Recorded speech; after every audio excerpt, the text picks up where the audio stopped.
Sasagutin natin ang issue ng Sa Iyong Araw channel. Yung star na Queen of Heaven na mga pagano, yun daw ay si Santa Maria ng Romano Katoliko. Mary raw ay Queen of Heaven. Hindi ba't ang Queen of Heaven ay isang paganong Diyos-Diyosan sa libro mga kaibigan ng Jeremias mula pa nung lumang tipan, na kung saan ang mga tao na nag-worship sa Queen of Heaven ay pinarusahan ng ating Panginoon.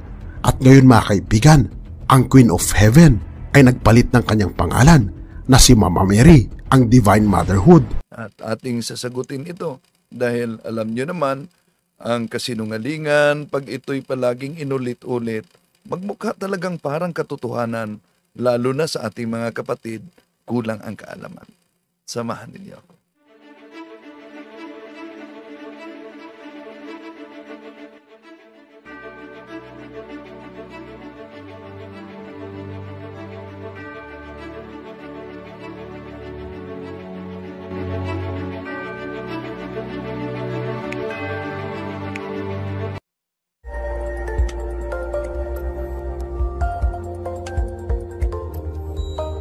Purihin ang Diyos, kumusta?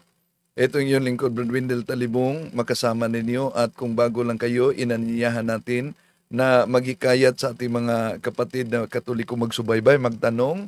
At kung bago lang kayo, huwag niyong kalimutang mag-like, huwag niyong kalimutang mag-subscribe, at huwag kalimutang pindutin ang bell button para updated kayo at mag-comment mga kapatid at i-share ninyo. At sa pagkakataong ito, sasagutin natin ang propaganda ng Sa Iyong Araw channel na si Star, ang Queen of Heaven ng mga pagano, ay si Santa Maria daw ng Romano Katoliko.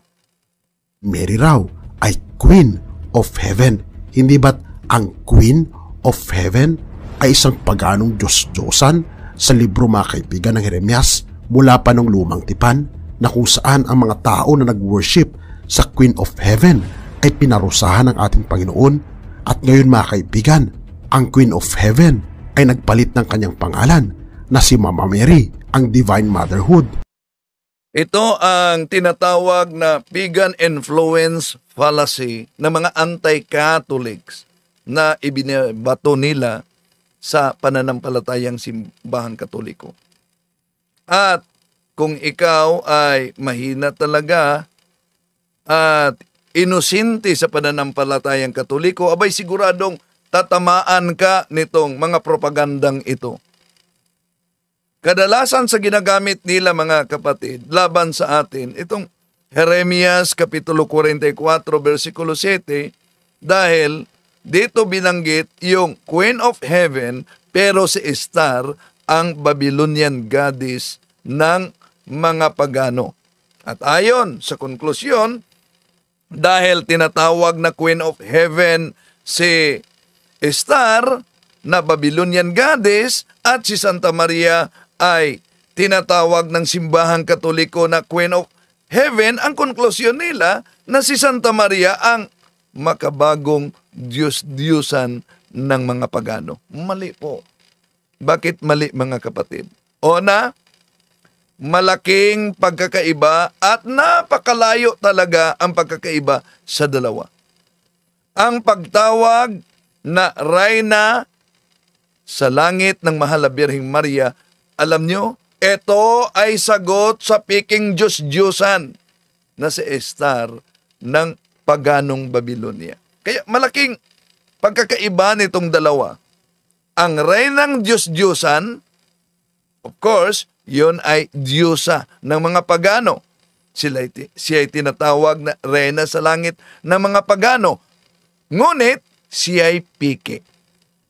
Sa Biblia, ang totoong Reyna sa langit, hindi Diyosa, kundi walang iba ang Mahal na Birhen Maria. Balikan natin itong tinatawag na pagan influence fallacy mga kapatid. Tandaan natin dahil po ba una na gumagamit sa titulo niyan ang pagano, therefore ang kasunod na gumagamit ay sa pagano na. Mali. Bakit? Tandaan natin sa Biblia, ang paganong hari ng Babylonia na si Nebuchadnezzar, mga kapatid, tinatawag siya na King of Kings sa Daniel chapter 2 verse 37. Ano daw? Siya ay hari ng mga hari. Hindi ba, mga kapatid, sa Biblia din, ang ating Panginoong Hesukristo tinatawag na hari ng mga hari ayon sa Pahayag Kapitulo 17, versikulo 14, Pahayag Kapitulo 19, versikulo 16. Ibig po ba sabihin na dahil tinatawag na hari ng mga hari ang ating Panginoong Hesukristo, therefore, ang titulo na ito ay galing sa mga pagano? Diyo. Pahayag 21 verse 8. Ngunit sa mga duwag at sa mga hindi mananampalataya at sa mga kasuklam-suklam at sa mga mamamatay tao at sa mga mapakiapid at sa mga manggagaway at sa mga mapagsamba sa Diyos-Diyosan at sa lahat ng mga sinungaling, ang kanilang bahagi ay sa dagat-dagatang nagningas sa apoy. Una, wala po tayong tutol sa naturang talata, mga kapatid. Wala po tayong tutol sa binanggit na Diyos-Diyosan. However, sa Biblia, hindi lahat ng mga imahe ay Diyos-Diyosan. Kahit nga sa Harper's Bible Dictionary, ito mabasa natin, all idols are images, but not all religious images are idols. Hindi din tayo totol na ang mga sinungaling ay sa apoy sila itatapon. Kaya nga, delikado yung mga nagsusulputang sikta na tatag lamang ng tao. Okay. Although, yung mga kaanib na through no fault of their own, inosente talaga sila, kinikilala sila sa simbahang Katoliko na invisible members of the Catholic Church. However, yung alam ang katotohanan, ngunit umihiwalay sa totoo dahil lang sa kasunduan, may malaking panunugutan. Tuloy natin. Sobre na siyang ikalawang kamatayan. Mga kaibigan, sa pagkakataong ito ating pag-uusapan ang patungkol sa pag-worship o pagsamba kay Mary. O yun, pag-uusapan daw niya ang worship, pagsamba kay Maria. Una, ating lilinawin, mga kapatid, kung marinig mo ang salitang pagsamba, ito ba'y nangangahulugan na pag-Diyos na agad? Hindi, mga kapatid. Ano ba ang salitang pagsamba? May pagsamba na tungkol sa Diyos lamang, iyon ay tinatawag na adoration. At may pagsamba na ang kahulugan ay veneration o paggalang. Kaya, tunghayan natin ang dalubhasa sa mga wika, Webster's Dictionary. Ito ang mabasa natin sa definition ng worship. To respect, to honor, to treat with civil reverence, to pay divine honors, to reverence with supreme respect and veneration, to perform religious exercises in honor of, to adore, to venerate, to honor with extravagant love and extreme submission as a lover. Yun ang definition, mga kapatid, sa salitang worship. No? Hindi nangangahulugan na ang salitang pagsamba dahil gawin kasi ng mga anti-Catholic yung ibang mga aklat Katoliko. Merong aklat Katoliko nagsasabi na hindi sinamba yung mga santo. Pero meron namang Catechism of the Catholic, Catechism of Christian Doctrines na nagsasabing sinasamba ang mga imahe nito. Nagsusuwagan ba? Wala.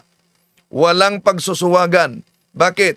Dahil ang salitang pagsamba, nangangahulugan din ito, hindi lahat na salitang pagsamba pag Diyos na, kundi may salitang pagsamba na nangangahulugang to honor. Halimbawa, yung mabasa natin sa 1 Chronicles chapter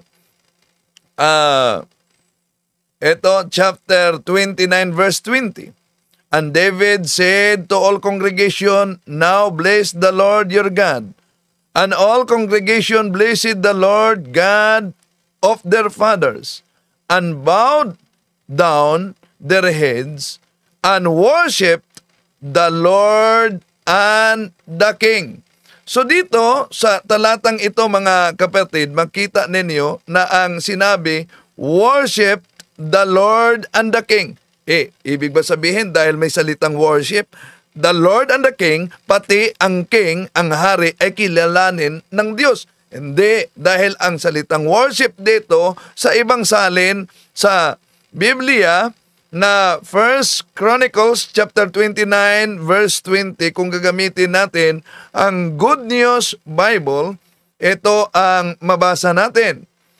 Then David commanded the people, praise the Lord your God, and the whole assembly praised the Lord, the God of their ancestor, and devoured law, and gave honor to the Lord and also to the King. So, dito mapansin natin ang salitang worship na sa ibang salin ay honor to the Lord and the King. Ganon din mga kapatid ang mabasa natin sa Daniel Kapitulo 2, versikulo 46. Ito ang mabasa natin sa King James Version. Then the king Nebuchadnezzar fell upon his face and worshipped Daniel and commanded that they should offer an oblation and a sweet odors unto him. So dito mabasa natin ang salitang worship Daniel. Ibig po ba sabihin dahil may salitang worship, ang kahulugan nito ay pagsamba na bilang Diyos? Hindi, dahil sa ibang salin, Daniel Kapitulo 2, versikulo 46, ito ang ating mabasa. Then the king Nebuchadnezzar fell prostrate before Daniel and paid him honor and ordered that an offering and incense be presented on him. So dito makita natin mga kapatid na ang salitang worship kahit sa Biblia ay hindi nangangahulugan na pagdiyos na, kundi paggalang. Sa isang diksyonaryo na UP Diksionaryong Pilipino, circa 2001, Sentro ng Wikang Pilipino, Sistemang Universidad ng Pilipinas, sa pahina 777, samba. Anong kahulugan ng pagsamba? Pagsamba, labis na paghanga o pagdakila. So, hindi agad na pagmarinig yung salitang pagsamba dahil gagamitin nila ang ibang mga aklat para gusto nilang pagsusuwagan ay pagdiyos na ang kahulugan mga kapatid. Maling-mali sila. Dahil kahit sa Biblia, sa iba't ibang salin, ang pagsamba ay nangangahulugang paggalang. Tuloy natin. Yes, hindi natin sinamba si Santa Maria bilang Diyos. Kahit kailan, hindi natin kilala si Santa Maria na Diyos. Kundi siya ay nagiging ina ng Diyos sa ikalawang persona. Tuloy natin. Maria, at ano ang nagbabatya na kaparusahan sa mga taong sumasamba kay Maria?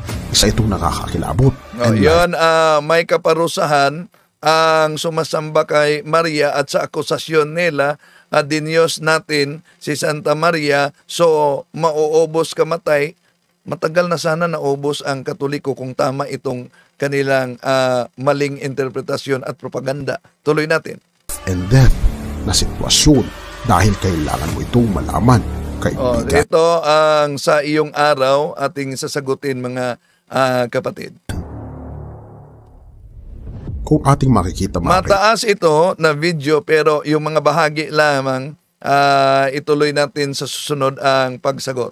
Bigan, simula pa nung una sa Lumang Tipan, sa libro mga kaibigan ni Jeremias, ito ang tinatawag na Jeremiah's Prophecy.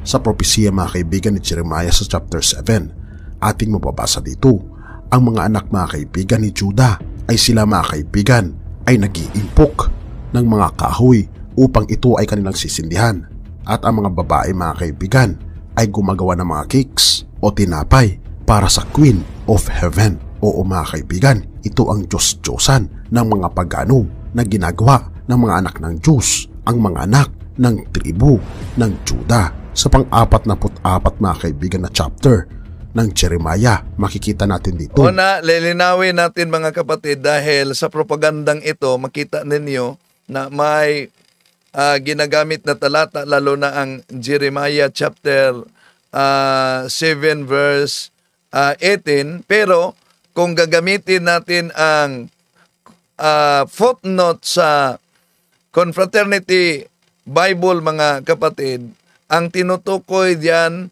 ay ito ang mabasa natin sa footnote. The Queen of Heaven, that is the moon, which they worshipped under that name. So kaya kung sasabihin nila na ito'y tumutukoy sa Mahal na Birhen Maria, out of context sila mga kapatid. At makita ninyo dito na may ipinakita silang prosesyon. Sa Biblia ba mga kapatid, dahil gusto nila letra por letra, may mabasa ba tayong prosesyon? Meron. Halimbawa, kung tingnan natin ang Psalm chapter 45 verses 15 up to 17, ito mabasa natin.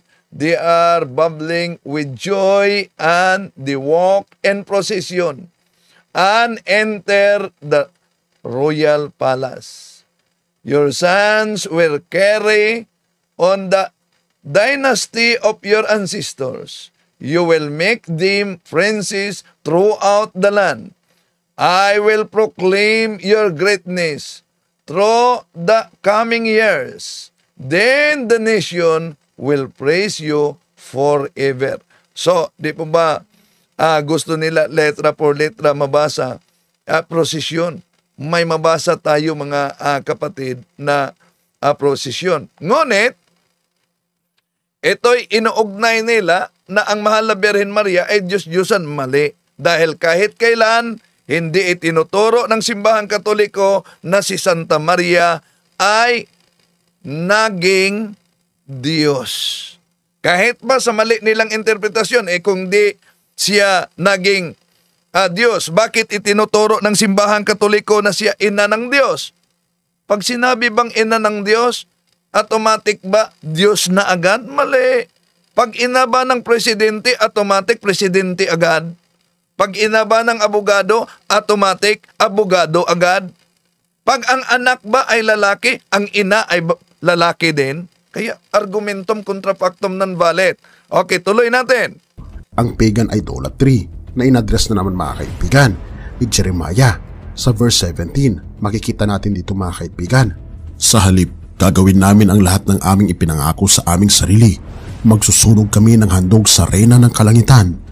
Mag-aalay kami ng handog na alak para sa kanya, gaya ng ginagawa ng aming mga ninuno, mga hari at mga pinuno, at gaya ng ginawa namin sa mga lungsod ng Juda at sa mga lansangan sa Jerusalem. Noon ay sagana kami sa pagkain, payapa kami, at walang anumang kapahamakang dumating sa amin.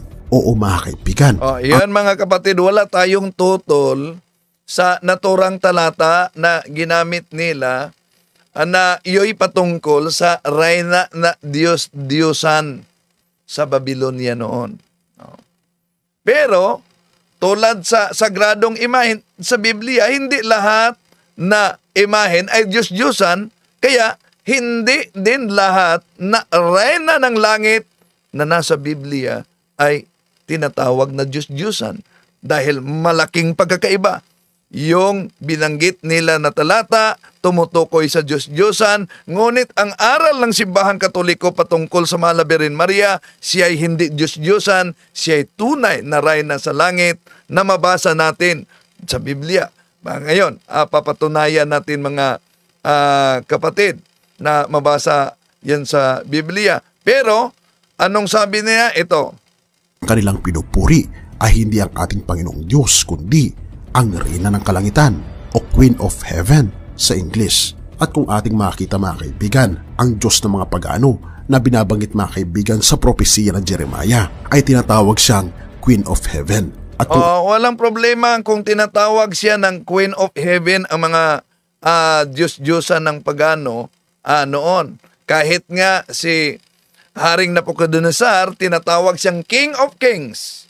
Ang ating Panginoon Jesucristo, tinatawag na King of Kings. Ibig po sabihin, dahil si Haring Nabucodonosor na isang paganong hari, tinatawag na King of Kings, at ang ating Panginoon Jesucristo ay tinatawag na King of Kings, kahit ang Diyos, ito'y iisa na. Kaya yon ang tinatawag na pagan influence fallacy.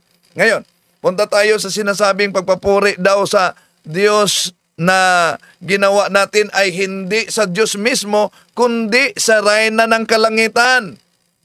Ang konteksto sa Jeremiah, mga kapatid, ay iyo'y tungkol sa pag-Diyos-Diyos mismo sa Diyos-Diyosan na si Esther.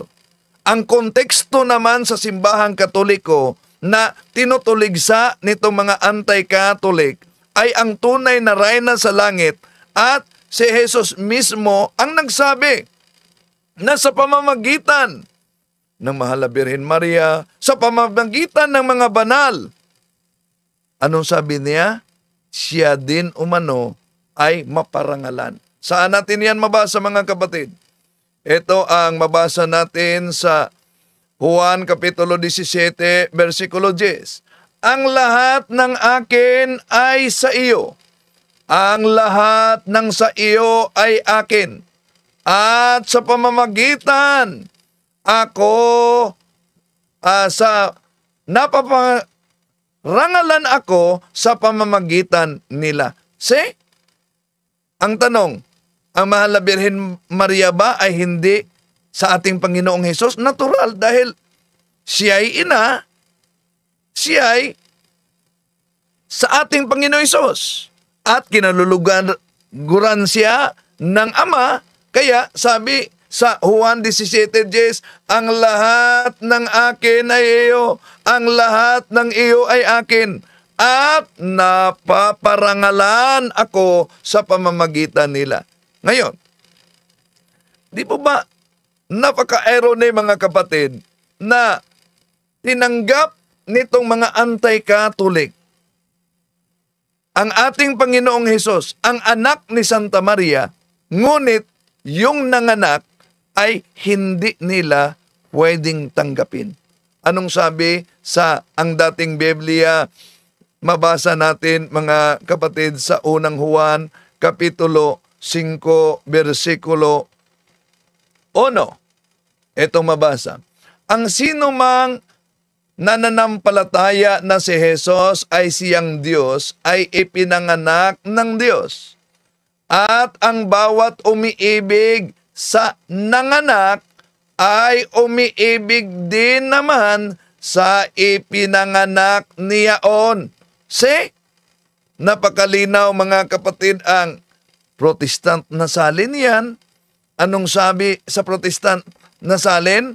Ang bawat umiibig sa nanganak ay umiibig din naman sa ipinanganak niyaon. Paano natin masasabi na iniibig nila ang ating Panginoong Jesucristo, pero mariing tinutiligsa nila ang ina mismo? Okay, ituloy natin. Ating makikita, mga kaibigan, nagkaroon ng judgment sa mga tao, mga kaibigan, na pumupuri sa Queen of Heaven. Ang nangyari, mga kaibigan, ay namatay ang lahat ng mga tao na sumamba. Di tayo totol dyan, mga kapatid. Pero pansinin ninyo ang lohikonia na yung sumamba sa Diyos-Diyosan na Queen of Heaven ay namatay. Lahat. Kung ang ating Panginoong o kung ang ating Mahal na Birhen Maria ay Diyos-Diyosan, tulad sa mga paganong Diyos-Diyosan at ang sumamba, naubos ba ang simbahang Katoliko sa pagkamatay, yung mga miyembro nito?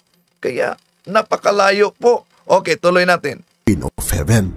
Kung ating mapapansin, mga kaibigan, sa talaan ng ating history, ang Queen of Heaven, mga kaibigan, o Reyna ng Langit, ay nagkaroon ng iba't ibang mga pangalan hanggang sa kapanahunan natin ngayon, na kung saan ito ay naipasok sa loob, mga kaibigan, ng Apostate Christianity. Sa loob. Ito na naman, yung tinatawag na apostate Christianity, ito ang marinig natin.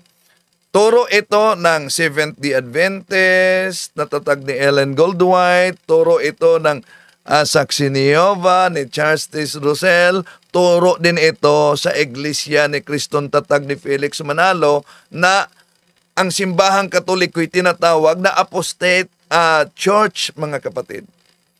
Claim kasi nila, claim lang ito.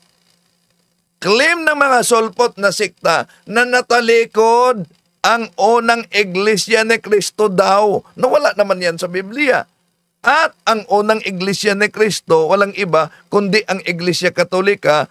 Yun kasi, dahil di nila yan mapabulaanan, mga kapatid, kaya ang kanilang propaganda natalikod, lubos na natalikod. Bakit lubos na talikod? Para mailuklok nila ang siktang inaniba nila na tatag lamang ng tao. Bakit hindi maaring lubosang matalikod ang tunay na iglesyang tatag ng ating Panginoon Jesucristo, mga kapatid? Dahil alam natin na ang iglesia ay itinayo ng ating Panginoong Jesucristo mismo sa ibabaw ng bato. Ayon sa San Mateo Kapitulo 16, versikulo 18, at sinabi ko naman sa iyo na ikaw ay Pedro, at sa ibabaw ng batong ito ay itatayo ko ang aking iglesia, at ang mga pintuan ng Hades ay hindi magsisipanaig laban sa kanya. See? Bakit sa ibabaw ng bato itinayo ng ating Panginoon Jesucristo? Sinabi mismo ng ating Panginoon Jesucristo, maski ang pintuan ng impyerno, pintuan ng Hades, ay hindi magsisipanaig laban sa iglesyang tunay. Ibig sabihin, mga kapatid, hindi matatalo ng diablo ang iglesyang itinatag ng ating Panginoon Jesucristo kay Pedro. So, ang mababasa natin, hindi makapananaig. Nagsinungaling ba ang ating Panginoon Jesucristo? Mga kapatid, natural hindi. Siya nagsinungaling. Kaya, bakit sa ibabaw ng bato, itinatag niya ang kanyang iglesia, ang tunay na iglesia? Dahil ang bato ay sumisimbolo ito sa matibay na pundasyon o matatag na pundasyon, mga kapatid. Kaya nga, kung tingnan natin ang mabasa sa San Mateo Kapitulo 7, versikulo 24, 25, isang taong matalino na itinayo ang kaniyang bahay sa ibabaw ng bato, at lumagpak ang ulan, at bumaha, at umihip ang mga hangin, at hinampas ang bahay na yaon, at hindi nabagsak sapagkat natatayo ibabaw ng bato. See? Napakalinaw, mga kapatid. Ano ba yung bahay sa Biblia? Kung tingnan natin ang unang Timoteo 3:15, walang iba kundi ang iglesyang tatag ng ating Panginoong Hesukristo. Yun ang haligi at suhay ng katotohanan. Tuloy natin, mga kapatid, ang propaganda nila laban sa simbahang Katoliko. Ito. Ng Roman Catholic Church, inadres, mga kaibigan, ang isyu na ito sa Bagong Tipan. Sa pamagitan, mga kaibigan, sa sulat ni Pablo. Ito ay mababasa natin, mga kaibigan, sa first... tandaan ninyo, yung sulat ni San Pablo daw, yon ang katibayan na natalikod ang tunay na iglesia. Pansinin nyo, may mabasa ba sa kanyang sulat na natalikod? Wala naman. Imagination lang nila yan.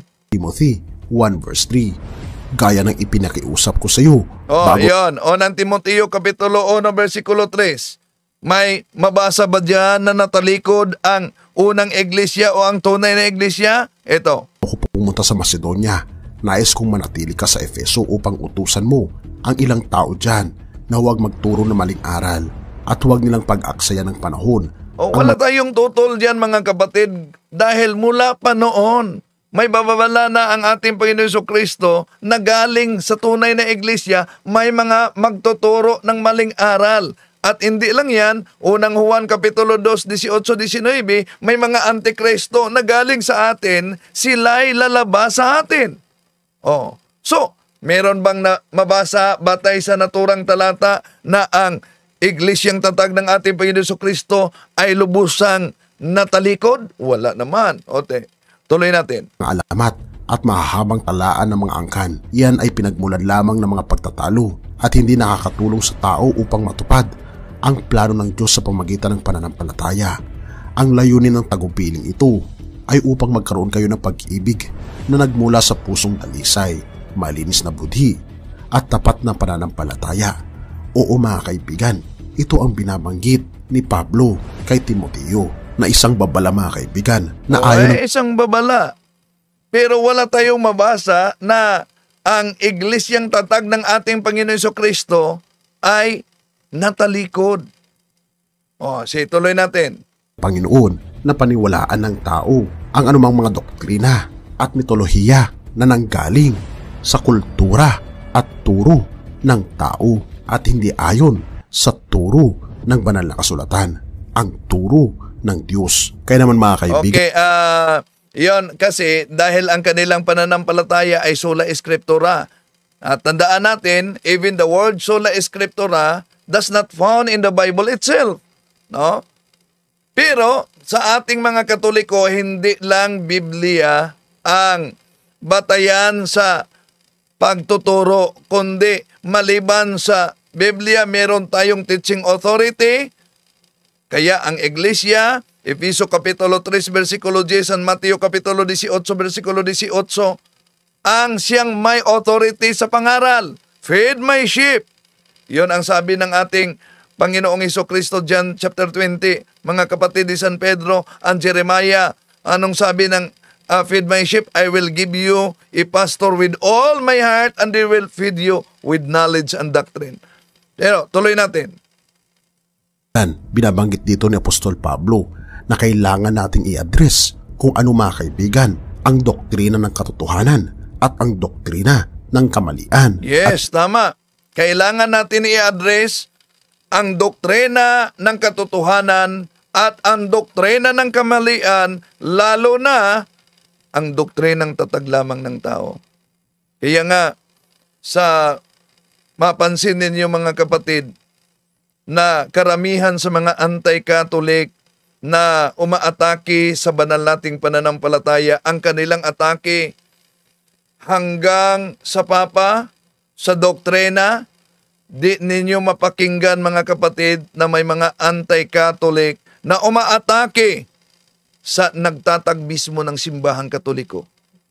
Bakit hindi nila inaatake yung nagtatag ng simbahang Katoliko? Dahil mapilitan sila sa pag-research sa lahat na kasaysayan at wala silang magawa. Dahil ayon sa Pasugo Magazine ng Iglesia ni Cristo, even secular history show a direct time link between the Catholic Church and the Apostles, leading to the conclusion that the true Church of Christ is the Catholic Church. Okay, tuloy natin. Kalikuan, dahil ito ang tunay na pagpapakita ng tunay na pag-ibig sa ating kapwa. Yes, na ituwid natin ang mali. Yun ang tunay na pagpakita ng pag-ibig. Kaya dito sinagot natin dahil dami namang mga kapatid natin sa iba yung pananampalataya na siguro naniniwala sila na yung inaaniban nila ay yun ang siktang tatag ng ating Panginoong Jesucristo. Pero pag gagamitin na ang kasaysayan upang i-trace pabalik sa kasaysayan ng itinatag ng ating Panginoong Jesucristo, sigurado na kung ano man ang kanilang sikta, yon pupunta talaga sa nagtatag mismong tao. Okay, tuloy natin. Pagpapakita ng katotohanan. Kaya naman mga kaibigan, aking ginawa ang content na ito dahil mahal ko kayo at nais ko. So, yan din. Ginawa natin mga kapatid ang pagsagot na ito dahil mahal natin kahit na ang ibang pananampalataya.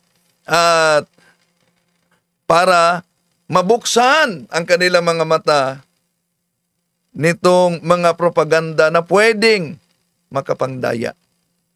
Kaya nga mga kapatid, ang bawat mga magulang inaanyayahan natin, inaanyayahan natin na magturo ng katisismo mismo sa mga anak. Bakit?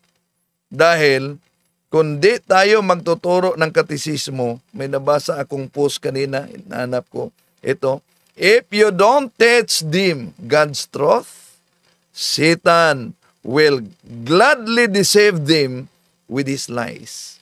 Yes, tama. Kung hindi natin ituro umano ang katotohanan, si Satanas talagang magtuturo ng kasinungalingan at bahagi sa pagturo ng kasinungalingan ni Satanas. Eto, ang daming mga sektang nagsusulputan na nag-aangkin na sila ay tatag ng ating Panginoon Jesucristo. Ngunit pinasinungalingan nila mismo ang sarili nilang founder na pinutunayan kahit sa kanilang sect registration at sa kasaysayan. Okay, tuloy natin. Sabihin sa inyo kung ano ang katotohanan na ito. At alam nyo ba mga kaibigan, ng old goddess, ng Queen of Heaven, ng mga pagano, ay ito mga kaibigan ay naipasa sa loob ng iglesia ng Roman Catholic Church at naging si Maria. Sige. Saan nga mabasa o anong libro o aklat na Katoliko na yung goddess na si Esther ay ginawang si Santa Maria? Saan nga? Wala. Ibig sabihin, imagination lang nila yon na propaganda mga kapatid. Ulitin ko, ang pagtawag na si Santa Maria ay Reyna ng Langit ay sagot sa piking Diyos-Diyosan na tinatawag na Reyna ng Langit ng mga paganong Babylonia noon na si Esther. Pero, pag ikumpara natin ang dalawa, napakalayo at malaking pagkakaiba sa dalawa. Bakit? Si Esther ay Reyna sa langit, Diyos-Diyosan siya at piki na Reyna sa langit. Ang totoong Reyna sa langit, hindi Diyos-Diyosan, kundi ang mahal na Birhen Maria, ang tunay na ina sa Diyos na nagkatawang tao. Tuloy natin mga kapatid, dahil may binanggit siya ditong aklat. Aba, akala siguro nila sila lang ang nag-research. Itong aklat na Glories and Virtues of Mary. Bakit? Dito daw sa aklat na ito, si Santa Maria, kinikilala nating Diyos. Aba, ubusin mo man pagbasa ang Glories and Virtues of Mary, wala kang mabasa na si Santa Maria ay tinatawag na Diyos. Kahit nga sa aklat na paulit-ulit na ginamit noon ni Eliseo Soriano at sa Iglesia ni Cristo, itong tinatawag na ang aking Birheng Mariang tagapamamagitan. Minadjek nila ito mga kapatid. Tuloy natin Samba ng karamihan dahil ito mga kaibigan, ang kasalanang gustong ipasa ni Satanas sa mga tao. Nais niya kasi na sambahin din natin ang ating kapwa-tao na katulad ni Satanas na nais niyang ipasamba ang kanyang sarili, na ito mga kaibigan ang naging hudyat na siya ay napalaya sa langit. Yan talaga. Kaya mag-ingat mga kapatid. Bakit? Dahil si Satanas ama ng kasinungalingan. Kung si Santa Maria ay kinikilala nating Diyos, saan na aklat yan? Meron siyang binanggit dito daw, Glories and Virtues of Mary. Pero walang binanggit na pahina. Ibig sabihin, imagination lang nila. Okay, tuloy natin. Sinunod ang unang commandment, ang unang utos sa langit, ang huwag magkaroon ng Diyos maliban sa ating Panginoong Diyos. At ito mga kaibigan ay ipinasa niya sa mga tao ngayon. Binulag niya ang ating mga mata. At tama. Sabi niya, binulag nila ang ating mga mata. So, inamin niya mismo na nabulag sila. Dapat, binulag niya ang karamihang mga mata sa ibayong pananampalataya. Pero nang sinabing binulag niya ang ating mga mata, abay, inamin niya, nabulag sila, no? Sa kasinungalingan, mga kapatid. Bakit? Nabulag sa kasinungalingan. Napakalinaw naman sa Biblia na kung paulit-ulit nila na tinatalakay ang Exodo Kapitulo 20, versikulo 3 hanggang 5, tama naman yon. Diyos-Diyosan naman yon. Pero, bakit yung kasunod na talata, Exodo 25, 19-22, abay iniiwasan nila? Di po ba malinaw na pagkabulag na yan na hindi pala lahat na mga imahen o larawan sa Biblia ay Diyos-Diyosan? Tuloy natin mga kapatid. Ipinakita ang katotohanan ng pagsamba sa mga Diyos-Diyosan na katulad ng Reyna ng Langit at ngayon ay tinatawag na Maria or yan. Una, misleading ang narasyon niya. Tama naman tinatawag si Santa Maria na Reyna sa Langit, ngunit wala itong kaugnayan sa tinatawag na Reyna sa Langit ng mga pagano, kundi siya ang sagot sa piking Reyna sa Langit ng mga pagano. Okay, tuloy natin. Mary or Mama Mary. Ang pagsamba mga kaibigan. Bakit tinatawag nating Mama Mary? Tingnan niyo ang San Juan Kapitulo 19:26. Anong nangyari? Doon mismo sa cross. Anong sabi ng ating Panginoon Jesucristo? Iniwan siya sa kaniyang mahal na alagad na magiging ina. At tandaan natin na ang kaanib sa tunay na iglesia, San Mateo 28:19-20, nagiging alagad ni Kristo sa pamamagitan ng binyag. Kaya si Santa Maria ay iniwan na magiging ina sa mga alagad sa simbahan na iglesyang itinatag ng ating Panginoon Jesucristo. Kaya tinatawag nating Mama Mary dahil yun ang sabi ng ating Panginoon Jesucristo, Juan 19:26, anak ang iyong ina. Tuloy natin. Maria o kay Mama Mary na tinatawag nila ay nagsimula noong 5th century. Ito ay namayani hanggang 18th century kung ating makikita mga kaibigan sa libro ng The Glories of Mary. Ito na, Glories of Mary.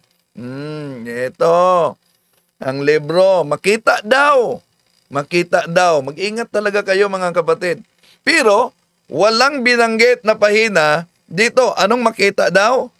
Na isinulat ni St. Alphonsus de Liguori na orihinal mga kaibigan na naisulat noong 1745 ay ito ang history mga kaibigan ng devotion sa pagsamba kay Maria noong 5th century mga kaibigan. Marami mga kaibigan ang naging kopya na nilathala sa publiko at kung ating mapapansin mga kaibigan, ito ay naikalat hanggang 18th century at binabanggit mga kaibigan ng Roman Catholic Church sa kanilang affirmation patungkol.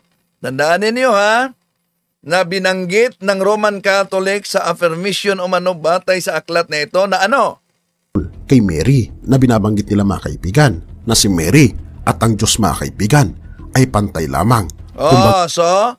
Si Mary at ang Diyos ay pantay lamang. Asan? Sa Glories and Virtues of Mary, anong pahina? Wala. Walang maipakita, kaya imagination lang. Yun po ba ang official na aral ng Simbahang Katoliko na si Santa Maria ay kapantay ng Diyos? Tingnan natin ang official na aral sa Our Catholic Faith by Monsignor Moro, page 123. Catholic do not believe that images may be worshipped, that the Blessed Virgin is equal to God. See, yun ang official na aral. Kaya kung sabi nila na dito sa aklat ni James Alberione na Glories and Virtues of Mary, sinabing kapantay si Santa Maria sa Diyos, asan? Anong page? Kaya nga di binanggit mga kapatid. Kaya yun ang ituwid natin. Ito'y malinaw na propaganda para pagsira sa ating pananampalataya. Tuloy natin. Pwede mong purihin mga kaibigan si Mary at sambahin na katulad ng Diyos. At ito ang ipinakakalat mga kaibigan ni Satanas. Nandito daw sa aklat na ito na pwede nating sambahin si Mary katulad ng Diyos. Anong napahina na mabasa? Akala siguro nila, sila lang ang meron. Kayo mga kapatid, subukan niyong magbili ng ganito. Ang ganda ng aklat na ito. Pero, di talaga ninyo mabasa na si Maria ay itinuturo na equal sa Diyos at sambahin bilang Diyos. Imagination lang yan nila. Okay, tuloy natin. Turo ang patungkol sa pag-worship mga kaibigan sa isang tao na ginagawa ni Satanas na kapantay ng God the Father, God the Son, at ng God the Holy Spirit. At atin itong mga kaibigan laliman na pag-usapan. So laliman natin. Asan? Ulitin ko, asan napahina sa aklat Katoliko na Glories and Virtues of Mary na itinuturong si Santa Maria kapantay ng God the Father, God the Son, and God the Holy Spirit? Wala.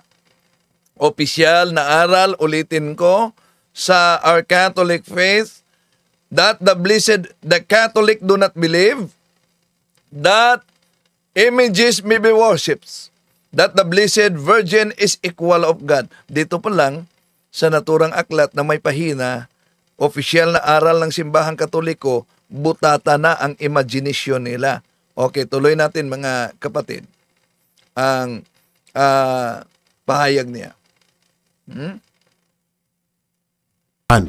Dahil kung ating babasahin mga kaibigan ang Biblia, wala kang mababasa dito na kailangan nating sambahin at purihin si Maria. Yun. Kung babasahin daw ang Biblia, wala tayong mabasa na kailangang sambahin at purihin si Santa Maria. Una, di tayo tutol. Wala tayong mabasa na kailangang sambahin si Santa Maria bilang Diyos. At hindi yan opisyal na aral ng simbahang Katoliko.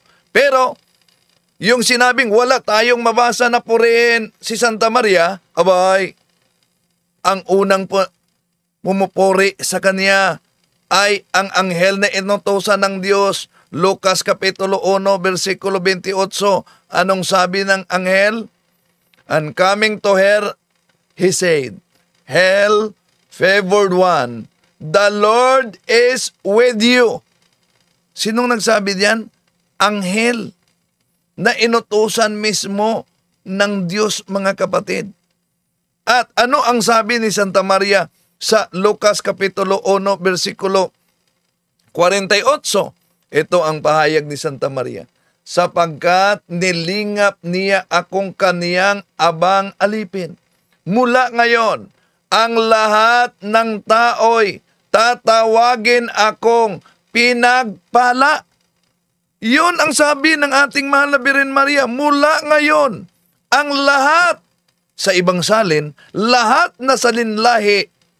Tandaan natin sa Biblia mga kapatid, meron lamang dalawa na salinlahi. Genesis Kapitulo 3, versikulo 15, salinlahi ng ahas, na yun ay patungkol sa demonyo, at ang salinlahi ng babae na ayon sa Lucas Kapitulo 1, versikulo 43, ang lahat na tao, lahat na salinlahi, ay tatawagin siyang pinagpala. Ang katuparan nito, ang simbahang Katoliko lamang, mga kapatid. Okay, tuloy natin. Dahil maging mga kaibigan ang mga anghel sa banal na kasulatan na nagpapakita sa mga tao sa lumaman o bagong tipan, kung sila mga kaibigan ay pinupuri ng mga taong nakakita sa mga anghel, ay sinasabi ng mga anghel na huwag silang sambahin dahil ang Diyos lamang ang kailangan nilang sambahin. Ito pa kayang tao mga kaibigan na katulad ni Maria na sinasabi mga kaibigan na siya daw ay kapantay ng Diyos? Yan ang kasinungalingan na si Santa Maria kapantay ng Diyos. At wala naman silang maipakita. Dahil ba tinatawag siya na Reyna ng Langit, ibig sabihin kapantay na ng Diyos? Mali. No? Dapat meron silang ipakita na aklat na siya ay tinatawag talaga na kapantay ng Diyos. Kung tingnan natin ang mabasa natin sa bakit tinatawag siyang Reyna ng Langit. Sa Revelation chapter 12 verses 1, ituloy natin sa 5. Ito ang mabasa natin sa banal na kasulatan, mga kapatid. Kasunod dito'y lumitaw sa langit ang isang kaibang palatandaan. Isang babaeng nadaramtan ng araw at nakatungtong sa buwan. At ang ulo'y may koronang binubuo ng 12 bituin. Sa 5, ang babae ay nagsilang ng sanggol na lalaki at nakatakdang maghari sa lahat ng bansa sa pamamagitan ng tungkod na bakal. Ngunit may umagaw sa bata at dinala ito sa Diyos sa kanyang trono. So, dito mga kapatid, makita natin na may babae na may korona. Sino ba yung babae na nakita niya sa langit na may korona?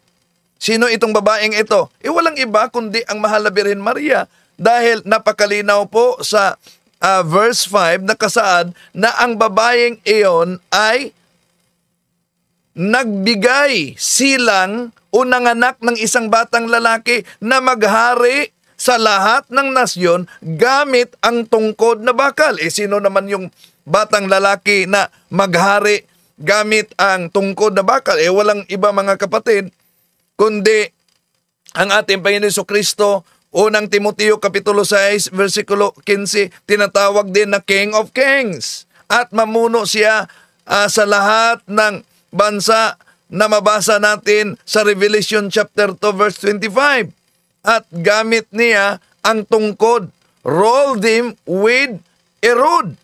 Kaya, kung si Jesus ang batang lalaki na tinatawag na hari, therefore, ang inang ito ay walang iba, si Santa Maria, ang tinutukoy na babae na may korona sa Revelation chapter 12, verse 1, mga kapatid. Ngayon, punta tayo sa logic. Kung si Santa Maria ang tinutukoy na babaeng may korona sa langit na nakita ni San Juan ayon sa Revelation chapter 12 verse 1.